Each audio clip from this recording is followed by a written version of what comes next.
We're about to sneak into Michael Grinder's training room. He's a pioneer when it comes to nonverbal communication. Let's listen as he shares some of his secrets. We want you to do a doctor's visit.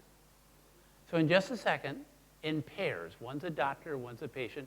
If you're a group of three, you're just a member of the family visiting with the patient. You're going to have the greatest empathy. You're going to have that nice rolling voice. You're going to bob your head. Your palm is going to be up and say, "Thank you for coming." Then you're going to be very, very sorrowful, and you're going to say, "I hate to tell you this, but you have X." Now, as soon as you've done that, we now want the same doctor, same patient to have another one. Only this time we're going to change it around. This time, when you say, "Thank you for coming," and you've done eye contact the whole time, then you're going to switch and say, "Look here at the X-ray. Here is an X." So this one, you broke the bad news with eye contact. This, you did not look at the person when you broke the bad news. Now, why is this important? We want to introduce you to, in my opinion, the greatest nonverbal pattern we've ever discovered. If you have two people that are talking to each other, we're going to suggest this is called eye contact. But there's another name for it. It's called, here's one person, here's the second person. So we're going to change eye contact and call eye contact two-point communication.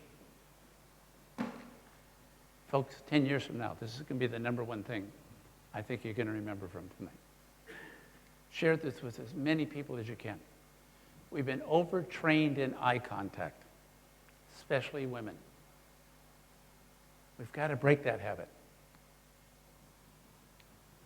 If we have an X-ray and the doctor looks at the X-ray, the doctor has to look at the X-ray, and the patient looks at the X-ray, now we have 1, 2, 3 parts. So the opposite of two-point communication is three-point communication. Now, we want you to experience this. What is the difference between the two? This is all two-point. That's all it is, straight eye contact. This begins with a two-point. "Thank you for coming." That's a two-point. Let's look at the X-ray. That's a three-point. Break the bad news at a third point. So your rule of thumb is, anytime you have something positive, two-point. It's a rule of thumb. There's many exceptions. Anytime you have something that's negative, try to do it at a third point. Now the question becomes, why? We want to show you ahead of time. We're doing doctor visit now. Just doctor visit. If you make eye contact, that's a two-point, and you say something negative, it goes to their core. Think of all the people you know that go to a doctor visit, and this is the doctor visit. They don't come home and say, "I have cancer." They say, "I am cancer." They identify with it. Whereas if the doctor had done the X-ray, they're more optimistic. Why?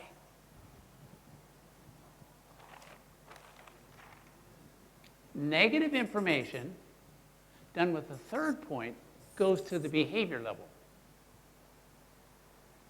It's part of me, but it's not my core. Now I'm optimistic.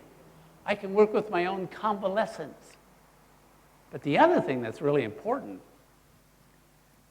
is I don't hate the doctor.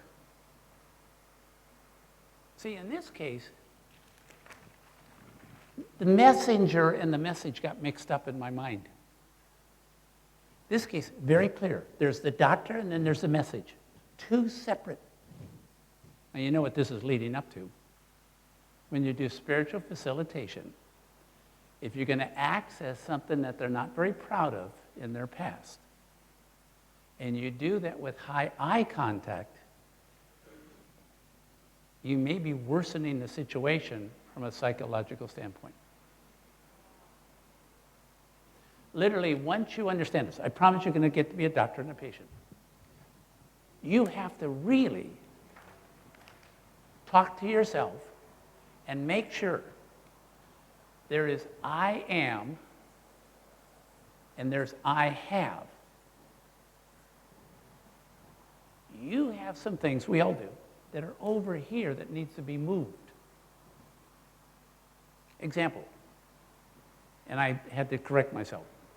I used to say, I am an asthmatic. Now I say, I have asthma. I am dyslexic. I have to be careful of my changing of letters and numbers. This gives me hope. This does not give me hope. Hands if you know what I'm talking about. I need to check.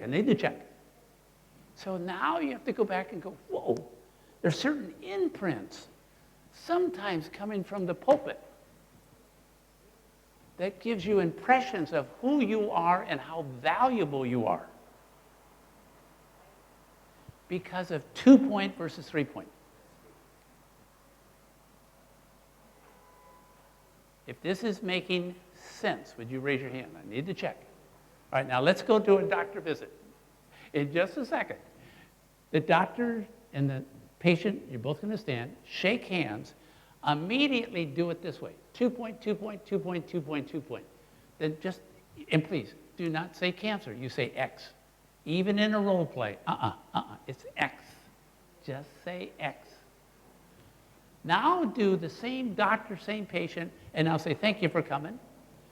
Look right here at the X-ray. Now here's so hard. You're the doctor. When you say, look at the X-ray, you've got to look at the X-ray. Because if you go like this, here's where X is. Keep looking at the third point.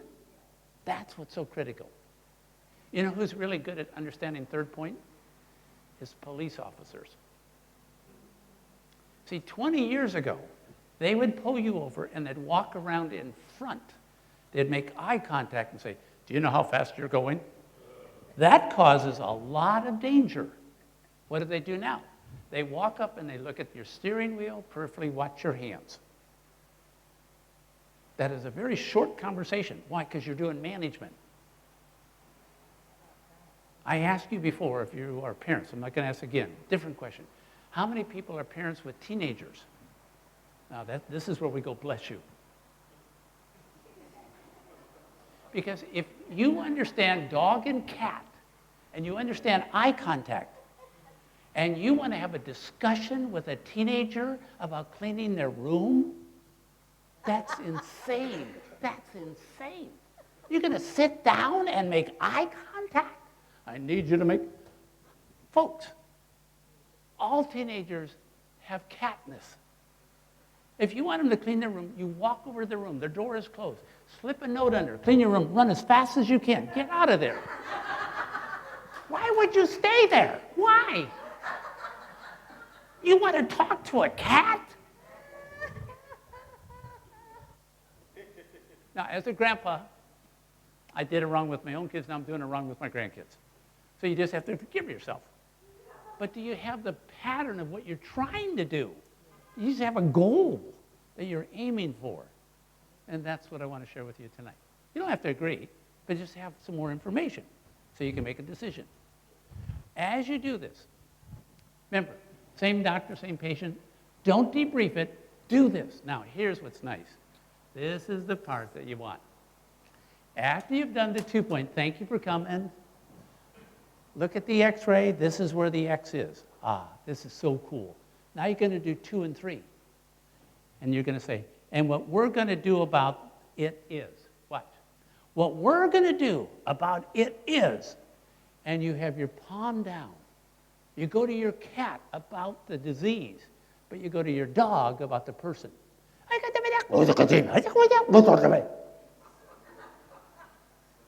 And once you get there, you go, okay, I'm making life too hard. I love it at the Portland airport, just above California. We have the best airport police I've ever seen. Among other things, they know how to communicate really, really well. And let me explain. They wear gloves.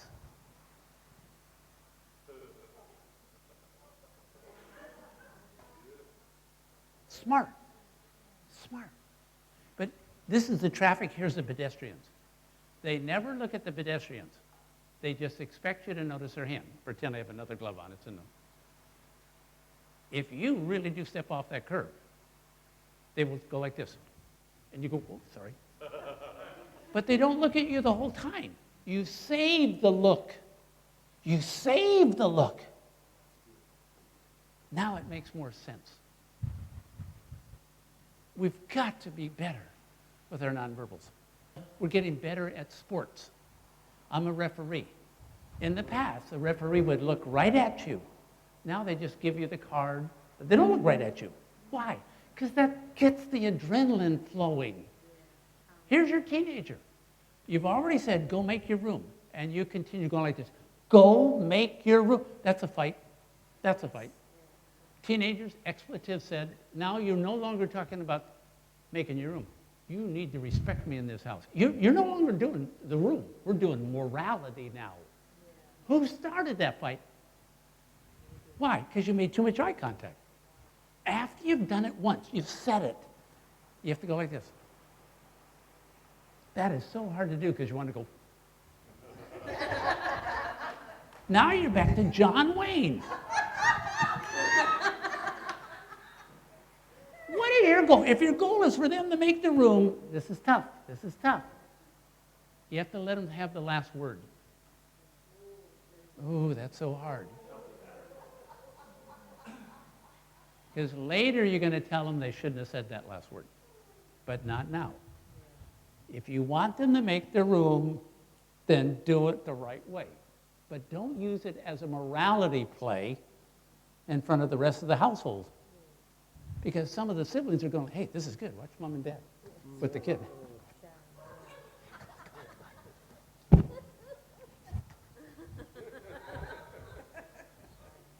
Don't be the live entertainment at home. Don't be a living reality show. Understand eye contact, verbiage. Ooh, what a difference it makes. Doctor and patient, would you please stand up? Greet your patient. Come on, greet your patient. Greet your patient. Greet your patient. Thank you for coming today. Thank you for coming today. Thank you for coming today. Thank you for coming today.